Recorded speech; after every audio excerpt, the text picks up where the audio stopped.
السلام عليكم ورحمة الله وبركاته، متابعين قناة خبر في الجون. أهلا بكم معانا في خبر جديد على الماشي. هنتعرف مع بعض النهاردة على اللعيبة اللي هترحل عن فريق النادي الأهلي في الميركاتو الصيفي للموسم ده، وهم عددهم 13 لاعب.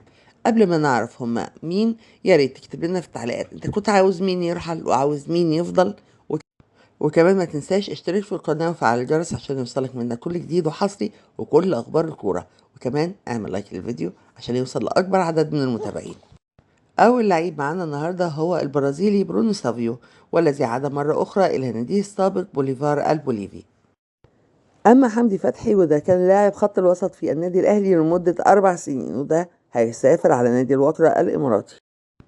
لكن بقى اللاعب الموزمبيقي لويس ميكيسوني، وده نادي الأهلي أنهى علاقته بيه بشكل نهائي، لأن النادي بتاعه الأصلي هو سامبا التنزاني أعلن استعادته من جديد. وكمان نادي سموحة أعلن بضم حسام حسن بشكل نهائي. وكمان الأهلي بيرفع اسم العربي بدر من القائمة الأولى، واللاعب يفاضل بين العروض بعد مفاوضات بايرن ميونخ وبكرة يحسم قراره بشأن مستقبله مع مانشستر سيتي.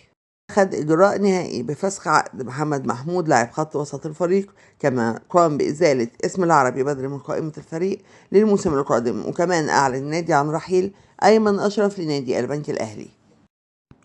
أما بقى نادي زد الصاعد حديثا للدوري الممتاز، استطاع أن يتعاقد مع العديد من لاعبي الأهلي، وهم أحمد سيد عبد النبي وحارس المرمى علي لطفي ومصطفى فوزي ومصطفى سعد ميسي ومحمد أشرف، ثم أخيرا مهاجم القلعة الحمراء السابق شادي حسين.